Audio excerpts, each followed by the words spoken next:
tous et à toutes. Merci d'être venus pour me soutenir dans cette épreuve.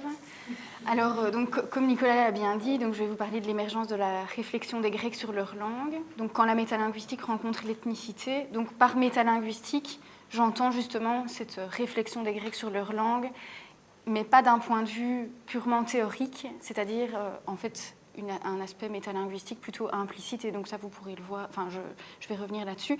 Et l'ethnicité, c'est l'identité ethnique, et donc je vais voir en quoi la conception que les Grecs avaient de leur langue a pu été importante dans leur construction de leur ethnicité, que ce soit grec, mais aussi à un niveau plus local. Alors, voici donc le plan de ce que je vais vous exposer. Donc, tout d'abord, je vais faire un rapide cadre théorique dans lequel je vais vous parler des différentes théories qui influencent encore aujourd'hui la dialectologie grecque et dont on ne peut se départir. Dans un second temps, je vous parlerai donc de l'émergence de la pensée métalinguistique, et donc je dissocierai l'aspect vraiment, donc l'émergence de la théorie pure qui apparaît tardivement, de l'aspect plus implicite et donc de certaines conceptions de la langue qui apparaissent déjà dès les débuts de la littérature grecque. Donc pour vous illustrer cette émergence, j'ai choisi un certain nombre de textes littéraires que je vous présenterai dans le point C. Et en dernier lieu, j'essaierai d'illustrer le lien éventuel que l'on peut faire entre la métalinguistique, les conceptions que les Grecs pouvaient avoir de leur langue, et l'ethnicité, en ayant choisi donc 3 inscriptions que je vous présenterai donc en avant-dernière position. Et enfin, je conclurai, comme cela va de soi. Alors, donc, au niveau... Ah oui, voilà. Donc, au niveau du cadre théorique, donc, je l'ai déjà dit lors d'une précédente allocution, mais la Grèce donc, est en fait une mosaïque dialectale et aussi alphabétique, c'est-à-dire que chaque cité possède un dialecte qui lui est propre et qui diffère de celui de ses voisines, mais également un alphabet. Souvent, elle se distingue de ses voisines par un alphabet qui lui est caractéristique. Bon, évidemment, il y a des justement, il y a des familles. On peut regrouper ces dialectes et ces alphabets sous la forme de familles. Donc, c'est ce que je vais vous expliquer juste après. Et donc, l'étude des dialectes a souvent été abordée sous la forme de 3 axes de recherche. Donc, tout d'abord, les chercheurs ont souvent veillé à la reconstruction de la genèse des dialectes. C'est-à-dire qu'ils vont remonter dans la préhistoire des dialectes qui souvent sont attestés à partir du 8e siècle, mais beaucoup plus souvent bien après. Donc, certaines cités n'ont pas de sources, on ne retrouve pas de sources textuelles avant même le 6e siècle, voire encore après. Mais donc, les chercheurs ont tenté de reconstituer cette genèse des dialectes, donc en remontant avant l'époque de leur première attestation. Et un deuxième axe de recherche, donc les chercheurs ont veillé à classer les dialectes en groupes et parfois en famille, donc ça dépend comment on l'entend et dans quel axe théorique on se situe. Et souvent, et ça c'est ce qui est souvent fait de plus en plus actuellement, ils veillent à décrire les dialectes épicoriques, donc au niveau vraiment local, donc à faire une description très systématique, ce qui est moins l'objectif des 2 premiers axes de recherche qui visent plutôt à une comparaison plutôt qu'à une étude plus approfondie de chaque dialecte. Donc là, vous avez un exemple de carte au niveau des groupes qu'on peut reconstituer. Alors, il y a évidemment de nombreux débats par rapport à ces groupes. Ici, c'est une vision des choses qui a tendance à avoir les choses à maxima, c'est-à-dire qu'elle scinde, par exemple, le dialecte attique avec le dialecte ionien, alors que ceux-ci sont souvent regroupés ensemble. Elle scinde également le groupe ionien en 3 groupes. Donc on a le thessalien, le béotien. Ah oui, normalement j'ai... Voilà.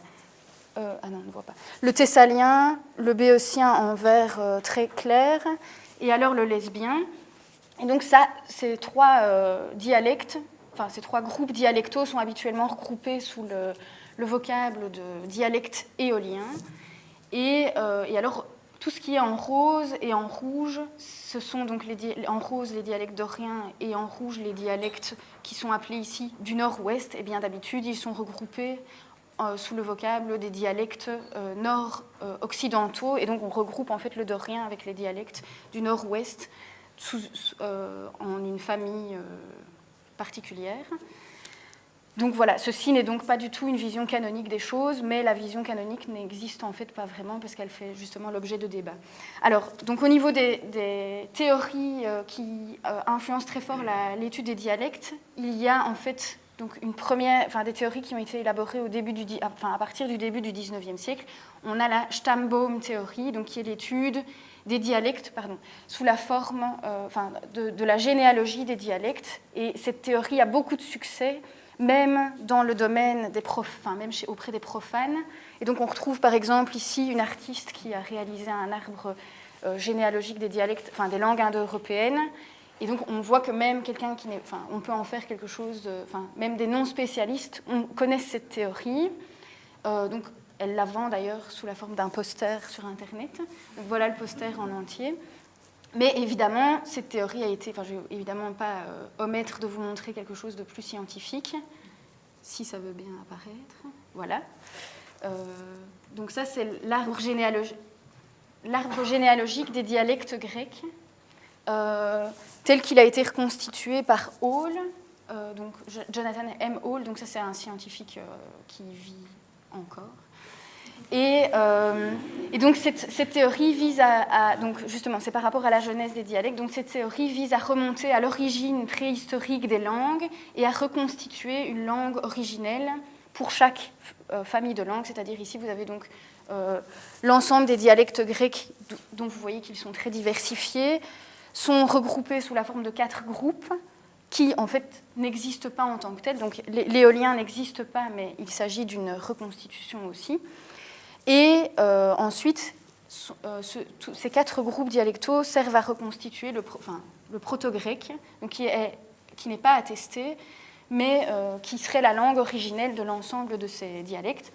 Alors on peut aller beaucoup plus loin, et c'est ce que certains ont fait, notamment Greenberg, qui a essayé de reconstituer une archilangue, qui émet l'hypothèse qu'il existerait une archilangue au niveau mondial, qu'il situerait en Afrique du Sud-Est et qui aurait été parlé il y a 40 000 ans. Mais évidemment, c'est une spéculation, c'est très, très, très battu en brèche comme théorie, mais donc, c'est pour vous montrer jusqu'où cette théorie permet d'aller. Donc le principe de cette théorie, c'est qu'à partir d'une origine commune, on va vers un processus de dialectalisation qui est linéaire, donc il n'y a pas de retour vers un monolinguisme. Donc on ne va que vers une diversification, et cette diversification est quand même conçue comme quelque chose est quand même vue de façon pas forcément positive, puisqu'il y a toujours cette quête de la proto-langue. Donc voilà pour ce qui est de la théorie de l'arbre généalogique. Alors, une autre théorie qui a beaucoup de succès également, et qui est combinée avec la théorie de l'arbre généalogique, c'est la théorie des migrations. Et donc, ces migrations, en fait, permettent d'expliquer comment les langues évoluent à partir d'un unilinguisme, d'un monolinguisme, comment on arrive à cette diversité de langues. Donc, ça présuppose l'idée de migration et donc de séparation des langues par rapport à ce foyer originel. Et donc, pour la Grèce, ça a été fortement appliqué parce que les chercheurs ont émis l'hypothèse que la Grèce, en fait, avait été peuplée par les Grecs en 3 vagues successives. Alors évidemment, cette théorie est fort remise en question, mais il y a toujours l'idée de différentes phases d'invasion, même si on ne sait pas exactement dans quel ordre elles ont eu lieu. Mais donc, c'est Kretschmer qui a émis l'idée la première fois de ces vagues de migration, et pour ça, il s'est inspiré en fait des textes littéraires. Donc les 3 migrations en question seraient d'abord une migration ionienne, et puis une migration éolienne, et enfin la migration dorienne qui est la plus connue et la plus débattue. Donc ces 3 vagues de migration auraient en fait fait en sorte que donc chaque sous-peuple grec, donc c'est-à-dire les Ioniens, puis les Éoliens et les Doriens, se seraient séparés donc du foyer initial qui aurait été donc situé dans les Balkans, selon cette théorie, bien entendu, parce que je ne dis pas que je m'inscris dans cette théorie-là, mais bon, il faut la mentionner. Et à chaque vague, la langue grecque qui aurait été parlée par chacun des groupes se serait superposée à la langue aux langues qui se trouvaient initialement en Grèce. Et donc il y a l'idée d'un substrat pré-grec qui est en fait qui est constitué de langues vraisemblablement, selon les chercheurs, non indo-européennes et éventuellement même anatoliennes, parce qu'on retrouve dans la toponymie certaines influences anatoliennes qui seraient expliquées par cette idée d'un substrat. Donc voilà. Et donc le grec en fait constitue un superstrat. Et donc la dernière migration, qui est la migration dorienne, donc est fortement problématique parce que l'archéologie ne reflète pas forcément. Enfin, il y a une rupture entre l'époque mycénienne et le premier millénaire, donc vers 1200-1100 avant Jésus-Christ, le monde mycénien est détruit sans qu'on sache exactement expliquer pourquoi avec certitude. Donc il y a beaucoup d'hypothèses par rapport à ça. Donc on attribue ça aux invasions doriennes, mais on n'a pas dans l'archéologie de traces de nouvelles formes culturelles, enfin de nouveaux artefacts. Pas de nouveaux artefacts suffisamment probants pour justifier l'idée d'une vraie migration et d'un changement de population. Donc cette théorie est remise en question aujourd'hui, mais beaucoup essayent de lui trouver quand même quelque chose d'historique, et donc on a du mal à se départir de cette théorie-là. Alors la théorie suivante, qui est fortement importante aussi pour expliquer la diversification linguistique, c'est la Wellen-théorie, donc qui est la théorie des ondes, et donc c'est l'idée qu'un changement linguistique se répand de proche en proche au sein d'une aire géographique particulière. Donc en Grèce, par exemple, les langues qui sont voisines vont être plus semblables que des langues qui seront plus éloignées les unes des autres, à cause, et alors ça c'est une théorie qui est encore fortement utilisée aujourd'hui, notamment par Hall en 1997, donc qui la valide tout à fait en disant que les sociétés ont la nécessité, en fait, par la nécessité de communication, de s'adapter les unes aux autres et donc d'adapter leurs langues les unes aux autres pour se permettre en fait la communication et l'échange. Et donc ça s'explique de façon assez logique. Alors en Grèce, on constate qu'il y a si vous vous souvenez de la carte, il y a des zones où on parle des langues qui sont rattachées à un dialecte, enfin à un groupe dialectal semblable, mais qui sont assez éloignés. Et à ce moment-là, donc ça s'explique aussi par la migration, par la colonisation, etc. Donc il y a l'idée qu'il y a des emprunts et une refonctionnalisation de certains emprunts dans la langue voisine. Donc cette théorie a encore beaucoup de succès aujourd'hui. Alors, une autre théorie qui nous vient encore du XIXe siècle, c'est la théorie de la loi du changement, enfin des lois du changement phonétique. On considère que les langues fonctionnent de façon relativement mécanique, indépendamment des locuteurs qui les parlent, et que en fait, certains changements phonétiques peuvent avoir lieu et d'autres ne pourront jamais avoir lieu parce que la langue a un système cohérent de façon interne. Donc ça, c'est une théorie qui est élaborée par les néogrammairiens. Et ils considèrent que le seul facteur qui va à l'encontre de ces changements phonétiques est l'analogie. Et donc, ce sont des théories qui vont être relativement remises en question par la suite. Donc, justement... Ah oui, et alors, dernière chose, je vais aller très vite là-dessus. Donc, l'autre accès, donc là, je vous ai expliqué la genèse des dialectes qui fait partie du premier axe de l'étude des dialectes, donc fréquemment abordé par les dialectologues. Le deuxième axe, c'est donc la classification des dialectes. Et donc là, la classification des dialectes se fait sur base d'un faisceau d'isoglosses, donc c'est-à-dire qu'on repère sur une carte des caractéristiques communes, des phénomènes linguistiques communs, et on va essayer de regrouper ces phénomènes sous la forme de groupes ou de familles, en fonction donc encore une fois de la théorie dans laquelle on se situe.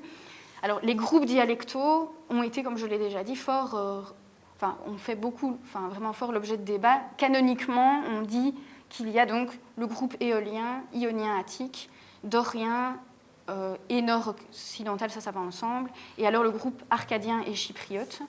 Donc je ne vais pas m'étendre là-dessus parce que c'est un débat tellement long que je n'aurai pas assez de 50 minutes pour vous en parler. Mais donc il faut savoir que l'attachement de certains dialectes à des groupes fait vraiment l'objet d'un débat et que rien n'est acquis en fait. Alors le déchiffrement du mycénien en 1952 a réveillé les questionnements par rapport notamment à la genèse des dialectes, puisqu'en fait le mycénien, donc, qui est un dialecte attesté au 2e millénaire avant Jésus-Christ, donc donne, le fait que ce soit du grec, ça donne une profondeur chronologique à la langue grecque, donc on sait maintenant que le grec était déjà parlé en Grèce au 2e millénaire avant Jésus-Christ, mais le statut du mycénien par rapport aux autres dialectes est problématique, et la question de certaines variations au sein du mycénien est également problématique, donc on ne sait pas exactement savoir si alors d'une part au niveau du statut du mycénien, si le mycénien est un dialecte parmi d'autres qu'on peut rattacher dans un des groupes dont je vous ai parlé, ou bien s'il s'agirait de l'ancêtre d'un des dialectes attestés à l'époque historique. Donc tout ça fait l'objet de nombreux débats. Et au niveau des différentes oscillations qu'on peut repérer au sein du mycénien et qui sont très limitées, certains chercheurs ont émis l'idée qu'il s'agissait d'une variation diatopique, c'est-à-dire d'un dialecte même qui apparaissait au sein du mycénien, mais d'autres considèrent qu'il s'agit plutôt d'une variation diachronique, et donc qu'on voit au sein du contexte mycénien, enfin du corpus mycénien, on voit des traces d'une variation, d'une évolution déjà de la langue, ou bien d'une variation diastratique avec éventuellement la trace de la classe sociale des scribes, donc une variation au niveau de la classe sociale des scribes. Bon. Donc voilà pour ce qui est des théories qui ont été élaborées depuis le XXe siècle. Alors il y a eu une espèce de crise de la dialectologie grecque à partir des années 1950 et des chercheurs qui ont insisté sur la nécessité d'appliquer les théories linguistiques qui existent pour les langues modernes, de les appliquer en fait aux langues anciennes. Et donc on va essayer d'appliquer, donc ce sont surtout un laboratoire qui est situé en France, donc avec Brix, notamment Claude Brix. Donc c'est ce laboratoire-là qui va surtout tirer entre guillemets la sonnette d'alarme, mais alors ça a encore beaucoup de succès aujourd'hui, notamment avec Hall, dont je vous ai déjà parlé tout à l'heure. Et donc en fait, ils insistent sur l'influence de différents facteurs, à la fois de facteurs internes, et donc ils appliquent la théorie de Saussure par rapport au structuralisme, et donc l'idée que la langue, enfin le système de la langue, encore une fois, peut influencer son évolution.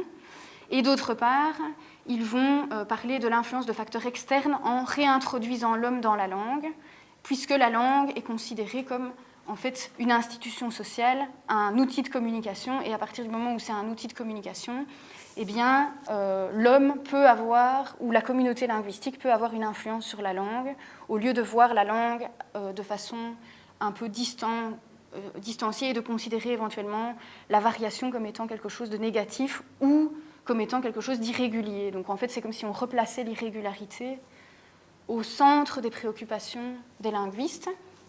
Et donc, on va appliquer les théories de sociolinguistique, d'ethnolinguistique et de folk-linguistique. Alors la folk-linguistique, c'est un terme anglais qui n'est pas traduit en français, et donc qui désigne justement l'intérêt que les locuteurs... Enfin, donc c'est en fait l'étude des discours que les locuteurs ont pu tenir par rapport à leur langue, et donc c'est justement ce que je vous propose de travailler aujourd'hui. Alors, la seule limite de ces théories qui semble vraiment très intéressante, c'est que les sources ne permettent pas d'avoir une vision très globale des locuteurs qui ont écrit. Donc déjà, les sources, donc on n'a pas d'enregistrement des Grecs, ça va de soi. Donc en fait, les sources qu'on a, ce sont que des sources écrites, et donc il faut, enfin, vous en avez tous conscience, mais quand on écrit, la langue est différente de la langue parlée. Et donc il y a déjà une espèce d'autocensure et de normalisation qui a lieu dans la graphie. Donc en fait, c'est ça la limite, enfin une des grandes limites de l'étude des dialectes, c'est qu'on a accès à un dialecte écrit et pas à un dialecte oral. Et donc il est difficile de savoir au niveau sociolinguistique si on va vraiment pouvoir voir les mêmes variations, la même diversité qu'on aurait eu à l'oral.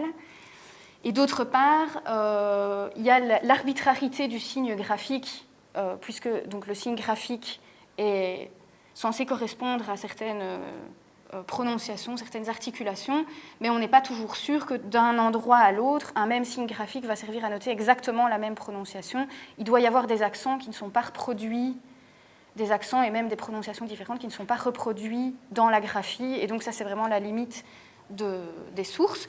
Et encore une dernière limite, c'est qu'on ne sait pas donc exactement quel locuteur, c'est-à-dire de quel âge, quel sexe et de quelle classe sociale a écrit, donc on ne sait pas qui a écrit ces textes, et donc on ne peut pas déceler toutes les variations sociolinguistiques au sein des sources dont on dispose.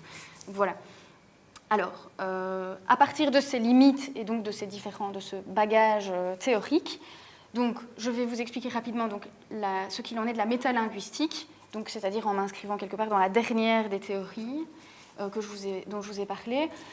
Donc, la conception métalinguistique, c'est donc les discours que les locuteurs ont pu tenir sur leur langue, et explicitement, la métalinguistique n'apparaît que tardivement, c'est-à-dire à l'époque hellénistique, avec le mouvement de canonisation de la littérature grecque, Et donc, alors ce discours métalinguistique et cette théorisation va essentiellement se baser sur les textes littéraires, c'est-à-dire sur une forme du dialecte qui est très artificielle, et avec l'élaboration de glossographie. Donc là, ça c'est plutôt au niveau des dialectes vraiment locaux et épicoriques qu'on retrouve dans les inscriptions. Il va y avoir la liste de formes anormales, entre guillemets, par rapport à un modèle qu'est la Koiné. Et donc, c'est encore quelque part dans un aspect un peu normatif que ces considérations métalinguistiques vont apparaître au niveau théorique et explicite. Et donc, moi, ce qui m'intéresse aujourd'hui, c'est de vous parler plutôt de ce qui est implicite, c'est-à-dire des prémices de la métalinguistique.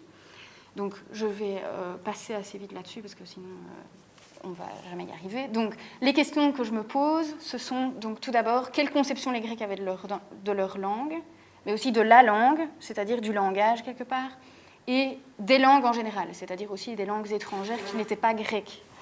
Et dans quelle mesure, à partir de ces conceptions-là, comment est-ce qu'elles ont pu servir à construire une identité ethnique éventuellement, donc je ne dis pas que c'est le cas, je dis que peut-être dans certaines circonstances, la langue a pu être utilisée sur base de ces considérations ethniques, sur base de ces considérations métalinguistiques, donc elle a pu être utilisée dans la construction d'une identité ethnique. Donc de quelle façon? Et donc je vais vous proposer l'étude de quelques textes littéraires que je prends à partir d'Homère. Et je vais essentiellement m'intéresser à des auteurs de l'époque classique, puisque c'est l'époque la plus contemporaine des textes littéraires que j'étudie. Donc voilà, et par ailleurs, je vous montrerai quelques sources épigraphiques, j'espère qu'on aura le temps, donc pour que je vous présente tout ça. Alors, donc le premier, l'auteur phare de la littérature grecque, c'est donc Homère, et donc je vous présente ici donc, un extrait de l'Iliade. Alors, donc je vais vous lire les extraits en français, mais je commenterai le grec. Donc nombreux sont en effet, en parcourant la grande ville de Priam, ses alliés, et les uns possèdent une langue, d'autres une autre, issue de nombreuses peuplades. Donc un autre extrait qui est issu d'un autre chant.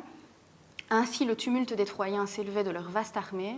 En effet, le bruit de voix n'était pas le même pour tous, leur langage n'était pas non plus un, mais leur langue se trouvait mêlée, et les hommes étaient de nombreuses origines. Donc ici, sur base de ces deux extraits, on constate d'abord que c'est de l'armée troyenne qu'il s'agit. Donc Homère n'a jamais mentionné de différences linguistiques au sein de l'armée grecque. Donc il s'agit entre guillemets, de catalogues d'alliés troyens. En tout cas dans le chant 2, mais bon, on voit qu'il y a... il y a une conscience de la diversité linguistique qui se témoignent dans ces différents extraits. Donc, j'ai mis en vert les aspects qui témoignent de cette conscience de la diversité linguistique et l'association qui est faite entre la diversité linguistique et la diversité d'origine. Donc, il y a une espèce de conscience de la variation diatopique au sein des langues. Pardon. Voilà. Donc, on a la notion de, éventuellement, alors ça n'est pas encore très clair, mais on a la notion, l'idée que éventuellement les langues sont mêlées. Oui, voilà.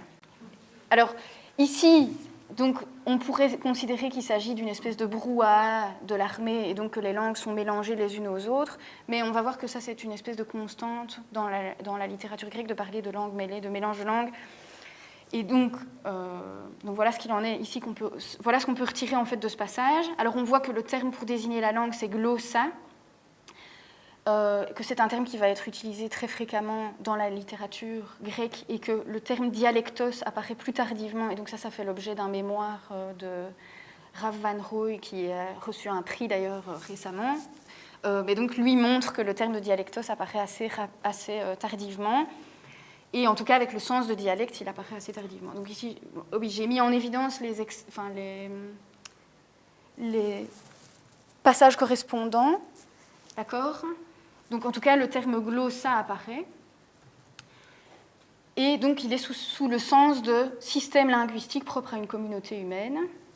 Mais je vais vous montrer justement dans la dia suivante qu'il a aussi le sens, donc le terme glossa apparaît aussi dans le sens d'organe phonateur.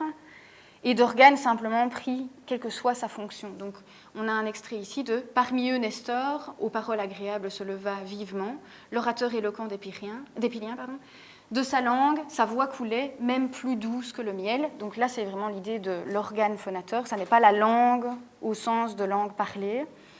Et on voit ici dans l'extrait suivant, donc le fils de Philée, Mégès, célèbre par sa lance, était venu plus près, le frappa à la nuque de sa lance perçante, en droite ligne à travers les dents.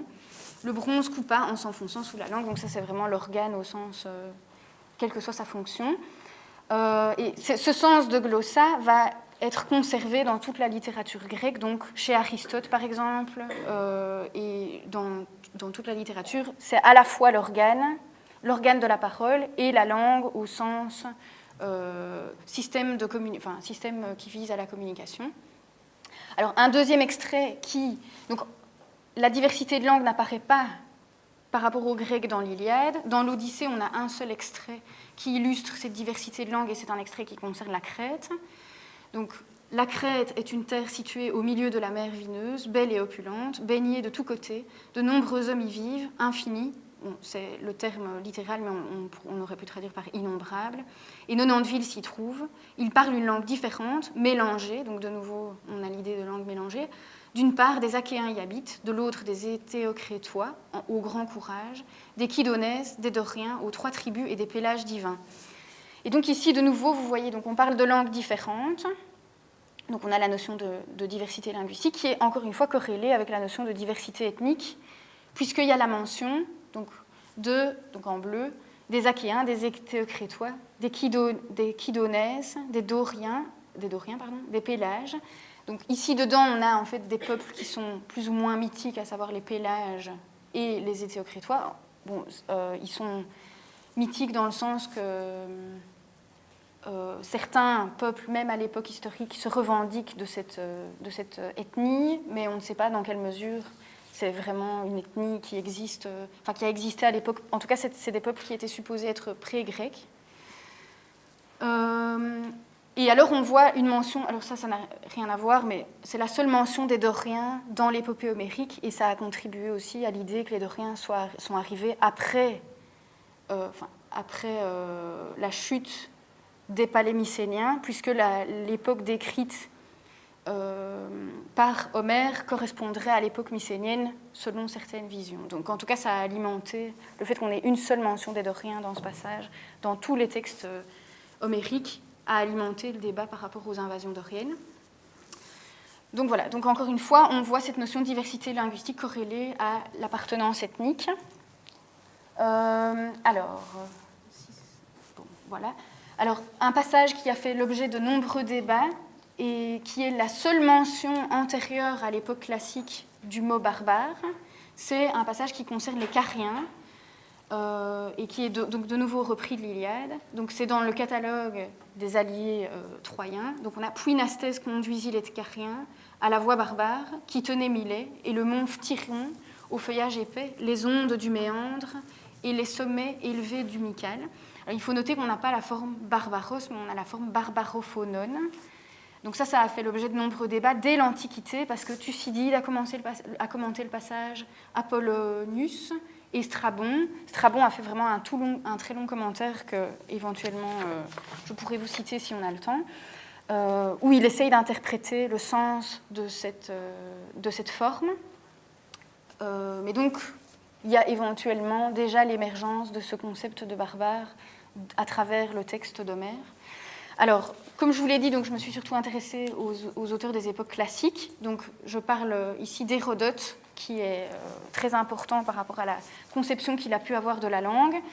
Donc, dans le premier passage ici, il parle des Ioniens d'Asie et il décrit justement une variation au niveau très local des dialectes. Donc, en fait, ici, c'est une des premières descriptions, en tout cas chez Hérodote, c'est une description très précise de la variation au niveau local des dialectes. Et donc, ça montre qu'il y avait une conscience de cette variation. Donc, il parle ces Ioniens qui possèdent aussi le panionion, panionion selon les Grecs, n'ont pas en usage la même langue, mais ils ont en usage 4 modes de variation. Alors ça, c'est une expression assez particulière qui est Tropous tesseras paragogéone, donc qui est difficile à traduire. Donc, je l'ai traduit comme 4 modes de variation. Et on suppose, d'après la description qui suit, qu'il s'agirait de dialectes ou bien d'accents locaux. En tout cas, ça parle de variations au niveau local. Donc Milet, leur première ville, se trouve vers le sud, et ensuite Myonte et Prienne. Celle-ci se trouve située en Carie et parle les mêmes langues, tandis que les suivantes sont en Lydie, Éphèse, Colophon, Lébédos, Théos, Clasomène, Phocée. Ces villes ne s'accordent en rien selon la langue. Alors il faut souligner quand même le ouden, le en rien, donc avec celles qui ont été dites ci-dessus, mais elles partagent la même langue entre elles. Et alors là, on voit le terme homophoné aussi, où on va retrouver homos, enfin homoglossos, etc. Donc on va retrouver de nombreuses compositions pour mentionner la même langue, avec souvent le préfixe homo. Donc on revoit de nouveau le terme glossa, donc pour désigner la langue. Donc j'ai mis en évidence en vert les différents extraits qui correspondent à la traduction. Donc on voit homologuer aussi kata, glossan, ouden, donc elles ne s'accordent en rien selon la langue. Alors donc la suite de la description d'Hérodote. Voilà. Bon, je suis désolée, c'est un peu lent. Alors voilà, encore 3 villes ioniennes restent à mentionner, parmi lesquelles 2 sont construites sur des îles, celle de Samos et de Chios, tandis que la 3e, Érythrée, est établie sur le continent.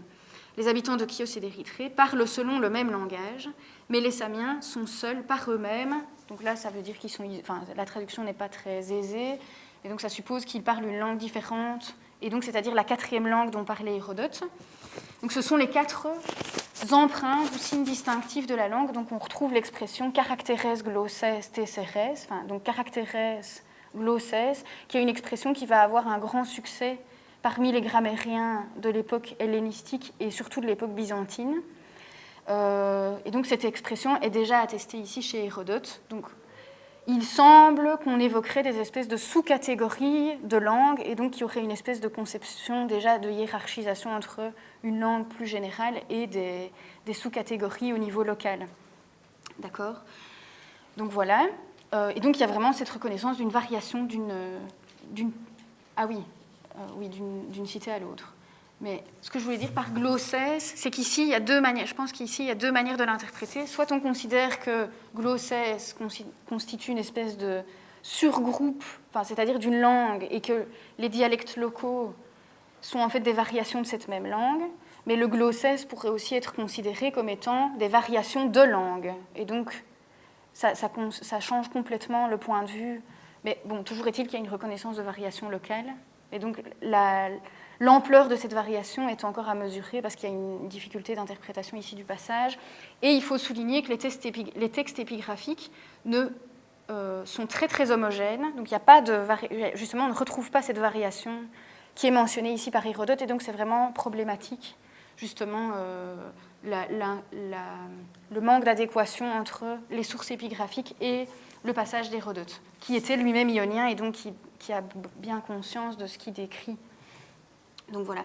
Alors, la suite.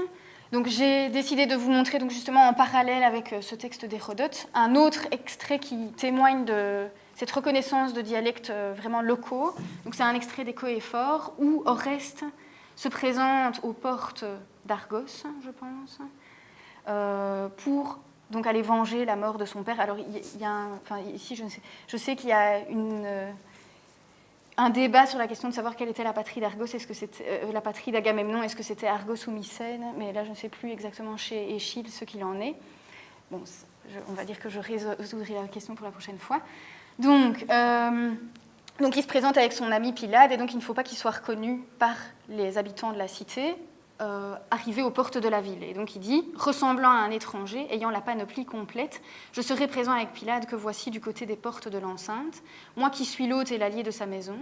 Tous les deux nous ferons entendre la voix ou bien l'accent du Parnasse en imitant celle de la langue phocidienne.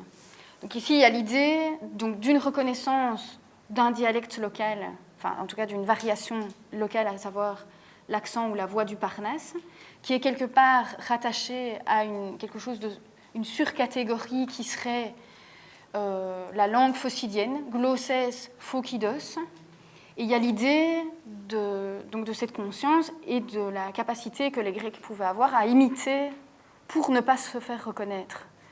Et donc, ça voudrait dire qu'ils avaient déjà conscience, alors ne fût-ce que d'un accent, mais en tout cas, éventuellement, d'une manière de parler, voire même d'une langue, et qu'ils étaient capables de switcher, comme on dit, le code switching, d'une langue à une autre.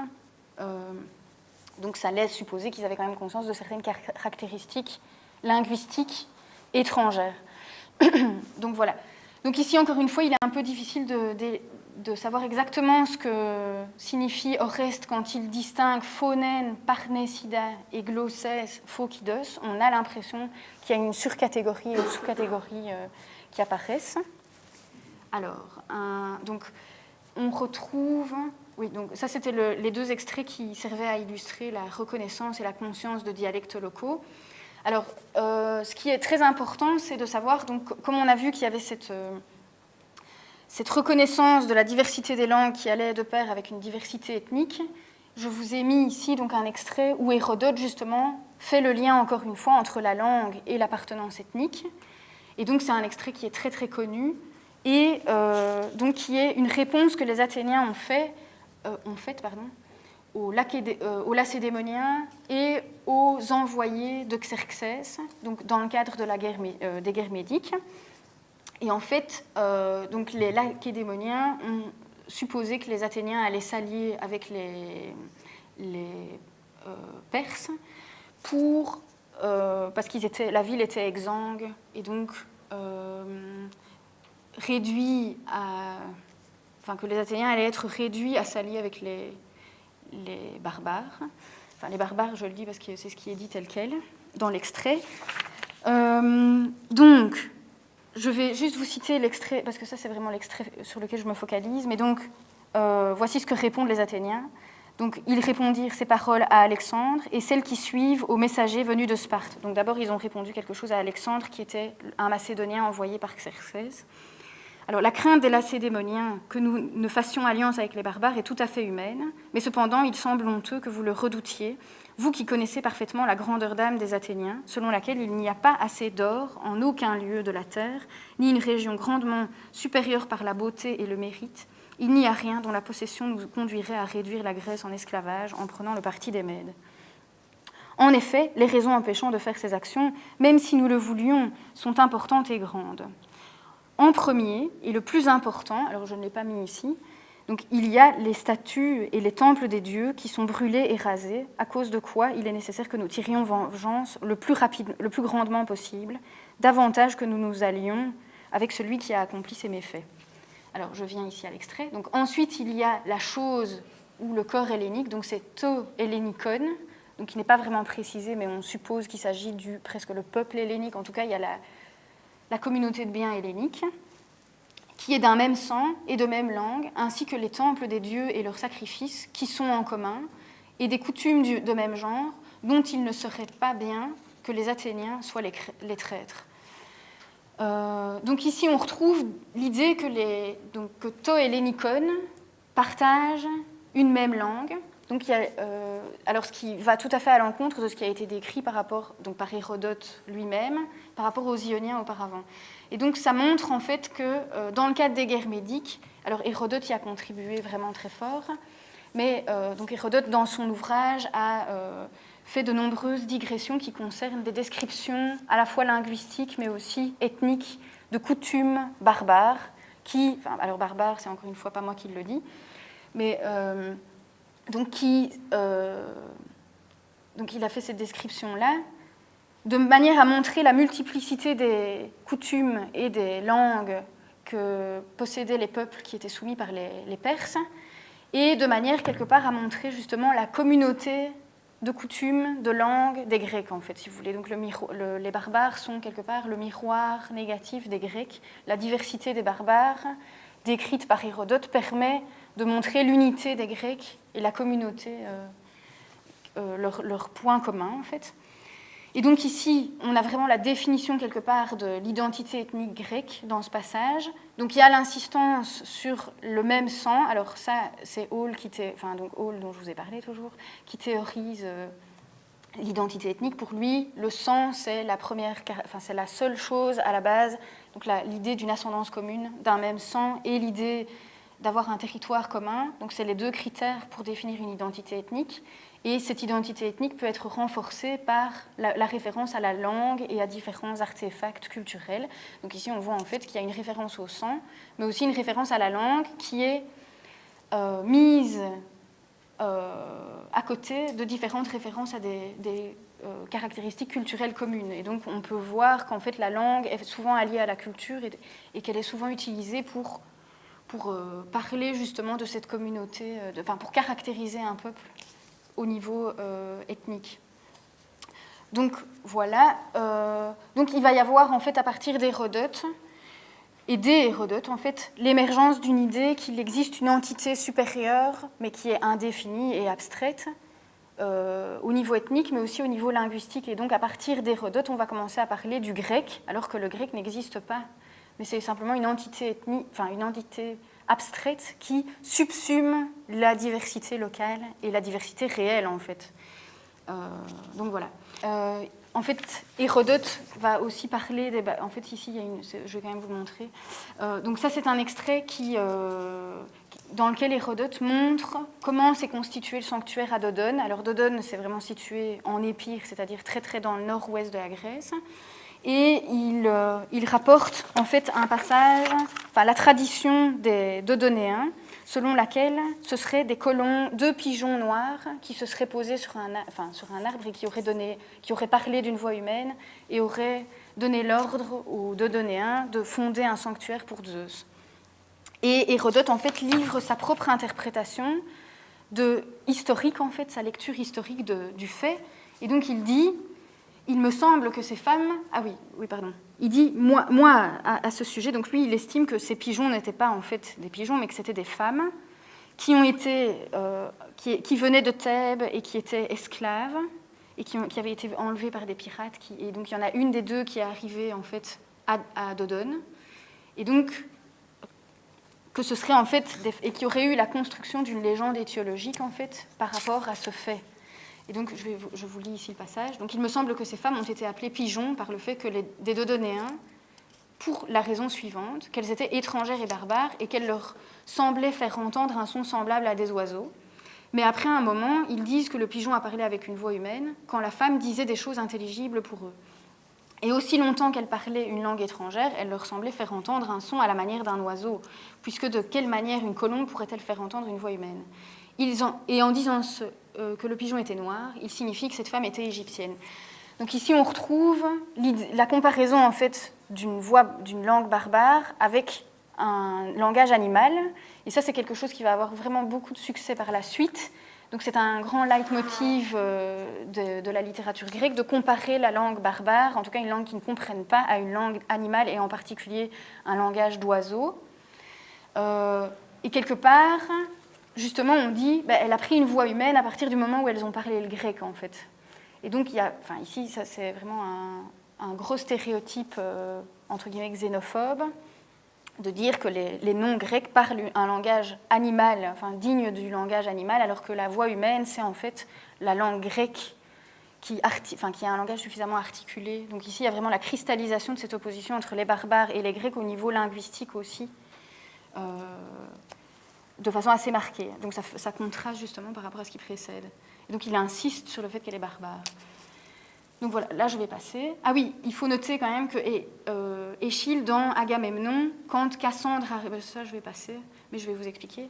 Quand Cassandre arrive, eh bien Échille l'a fait passer pour une... En fait, Échille l'a décrit comme étant une barbare, et Clytemnestre ne comprend pas ce qu'elle dit, et le chœur dit « il faudrait un interprète » pour pouvoir la comprendre et pour qu'elle puisse nous comprendre. Et donc, en fait, ça, c'est quelque chose qui est très différent d'Homère et qui montre une évolution, parce qu'en fait, chez Homère, les Grecs et les Troyens n'avaient pas besoin d'interprètes. Donc, vous connaissez tous le passage de Priam qui va trouver Achille et le supplie de lui rendre le corps d'Hector. Il est clair qu'il n'y avait pas d'interprète dans la scène. D'accord ? Donc, il y a une évolution au niveau de la conception, même des Troyens, à l'époque classique en tout cas. Alors, un passage qui vous montre la transposition, si vous voulez, de cette idée de langue d'entité abstraite grecque, mais qui est transposée au niveau plus local et au niveau dorien, en fait. Vous avez ici donc, un passage de Thucydide qui évoque justement la langue dorienne, de nouveau utilisée comme subterfuge pour duper des ennemis. Donc les Ambraciotès, venant de la ville, arrivent à Idoménée, en même temps que l'Aurore, c'est-à-dire le stratège, oui, sans doute, en tout cas le général, Démosthènès, tombe sur les Ambraciotès encore dans leur lit et n'ayant pas encore été informés à l'avance des événements, mais pensant bien davantage que c'étaient les leurs. En effet, Démosthènès avait placé au premier rang les Messéniens à dessein et leur avait ordonné de saluer en utilisant la langue dorienne et en gagnant la confiance des gardes d'avant-poste et en même temps en n'étant pas remarqués par la vue car il faisait encore nuit. Donc en fait, on utilise la langue, bon, les Messéniens parlaient dorien, mais il a utilisé les Messéniens pour duper des ennemis. Mais vous voyez qu'on parle de langue dorienne, de dorida glossa, alors que le messénien, le messénien est une sous-catégorie du dorien, mais donc il y avait déjà cette idée d'entité abstraite de langue dorienne qui existait déjà aussi à l'époque de Thucydide.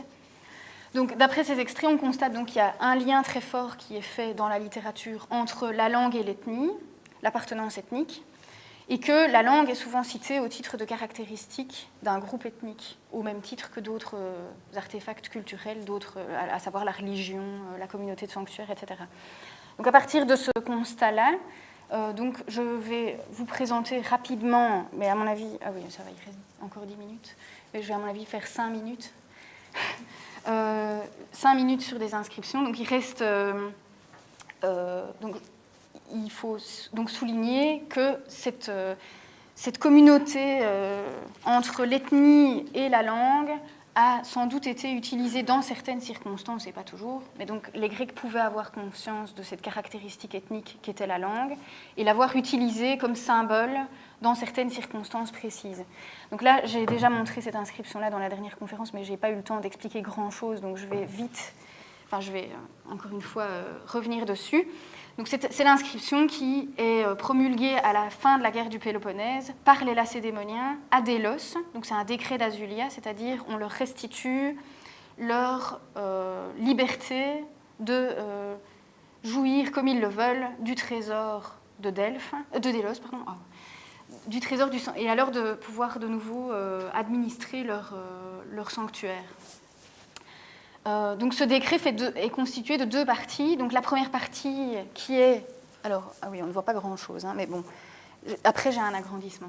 Donc la première partie, c'est en fait une langue laconienne et un alphabet laconien. Et la partie du dessous, et vous verrez que c'est très marquant, c'est en fait une langue qui a un mélange d'ionien et de dorien, parce que les noms propres sont cités en dorien, malgré que les verbes sont conjugués en ionien, et un alphabet qui est un alphabet ionien de Milet, puisque à l'époque où le décret a été promulgué, il y avait déjà eu la réforme de Clisthène qui a eu lieu en 403-402 et qui vise à une généralisation de l'alphabet milésien dans toute la Grèce.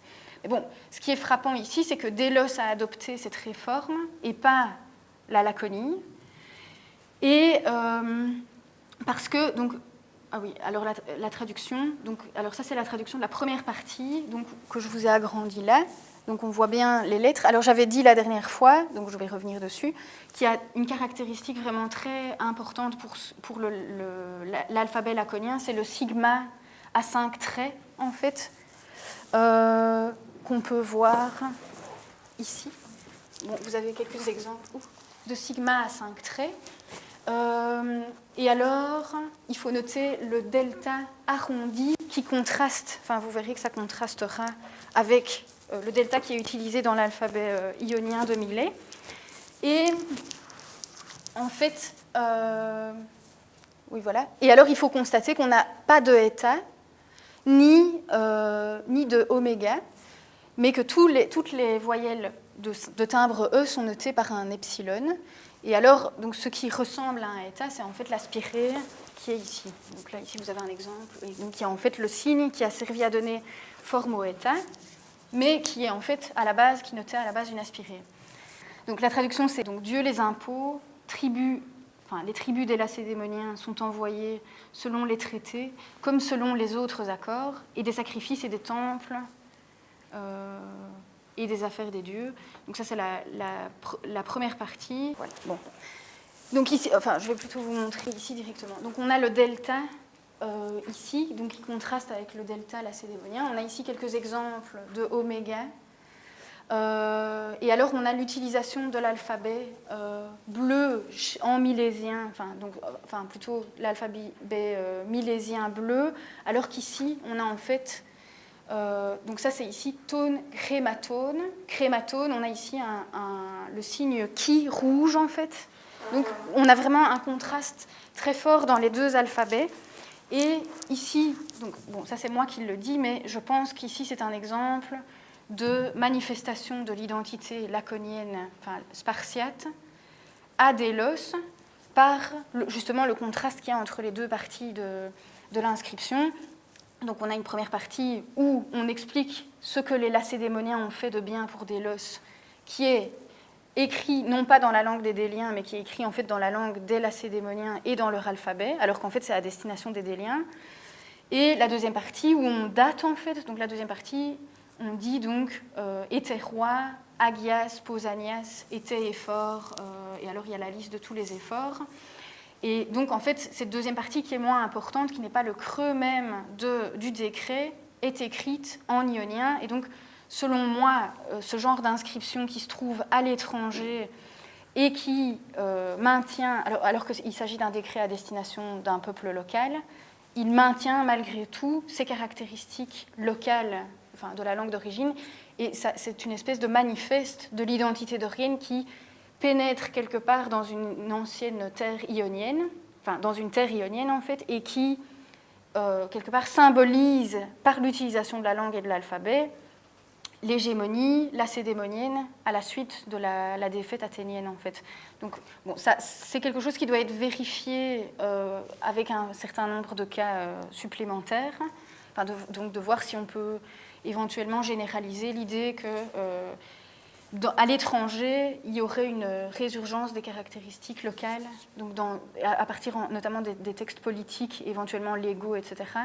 Donc de voir si par exemple, on retrouve à Delphes, alors ça c'est plutôt pour des textes religieux, mais des caractéristiques dialectales plus marquées que dans la terre d'origine du dialecte. Bon, ça c'est quelque chose que je dois vérifier. Au niveau de l'alphabet aussi, c'est une piste vers laquelle j'entends tendre.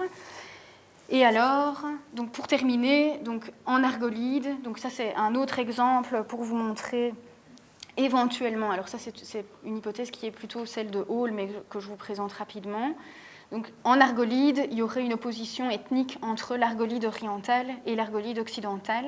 Donc l'argolide orientale, alors vous avez ici une carte en plus grand, occidentale plutôt, est représentée par le triangle, c'est en fait principalement la plaine argienne dominée par Argos, et l'argolide occidentale est en fait principalement tournée vers le golfe saronique.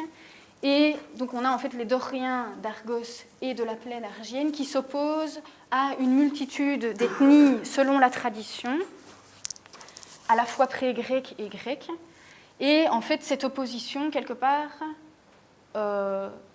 même si il n'est pas sûr que l'alphabet puisse être un vecteur vraiment de cette identité, mais il y a des oppositions au niveau de l'alphabet. Donc en fait, on retrouve en argolide orientale, on retrouve... Oui, bon, c'est là, il est l'heure. Bon, mais je crois que je vais m'arrêter là, alors que je vais juste une petite phrase de conclusion. Bon, on retrouve aussi une opposition d'alphabet entre l'argolide orientale et occidentale, même au niveau de l'alphabet même. Donc si vous voulez, on a un alphabet rouge en argolide orientale et un alphabet bleu en argolide occidentale, qui sont des caractéristiques importantes. Enfin, c'est assez caractéristique de voir cette différence-là. Et donc, il se pourrait, selon certains, à savoir Hall, mais pas que lui, qu'il y ait eu un investissement de la part des populations locales dans l'écriture, que l'écriture ait été investie d'une symbolique supplémentaire, qui est celle d'une symbolique ethnique, et qu'il se soit identifié quelque part à l'écriture et les charger de façon supplémentaire. Bon, évidemment, ça ne doit pas être la seule raison, mais c'est particulier parce que l'alphabet d'argolide oriental n'est ni celui d'Athènes, de l'Attique qui se trouve de l'autre côté du golfe saronique, ni celui d'Argos, mais c'est plutôt un alphabet typiquement laconien, en fait. Donc, ce qui est étonnant, puisque ce sont des populations qui ne sont pas forcément des populations doriennes et qui se revendiquent comme n'étant pas doriennes. Donc voilà, je pense que ce que je voulais vous montrer, c'était qu'il y a une adéquation entre les discours que les Grecs tiennent sur leur langue et les discours qu'ils tiennent sur leur appartenance ethnique, en fait. Il y a donc de fréquentes mises en lien des deux aspects et qu'il est possible de transposer l'idée que les Grecs auraient vraiment utilisé leur langue et leur alphabet comme étant un symbole dans certaines circonstances, notamment dans des circonstances d'opposition, donc de transposer ça aussi à l'étude des dialectes, de voir si ces facteurs, qui sont des facteurs socio-linguistiques, ethno-linguistiques et folk-linguistiques, ne peuvent pas être transposés donc, à l'étude des dialectes de façon précise. Donc voilà. Voilà ce qu'il en est. Alors, oui, j'avais dit que j'allais expliquer pourquoi j'avais choisi les muses. Donc, rapidement, en fait, les muses symbolisent quelque part les arts qui sont caractéristiques de l'éducation grecque au sens tohellénikon, en fait, évoqué par Homère. Et Homère avait aussi choisi de diviser son œuvre en 9 livres, comme il y avait des muses, et il a donné à chacun des livres le nom des muses. Et donc, il y avait ce choix des muses parce qu'il y a l'identité hellénique qui est représentée à travers les différentes figures des muses que j'ai choisies, et qui sont aussi des arts de la parole et du langage, en fait. Donc, il y avait un lien. Donc, voilà. Bon, merci de votre attention et merci d'avoir...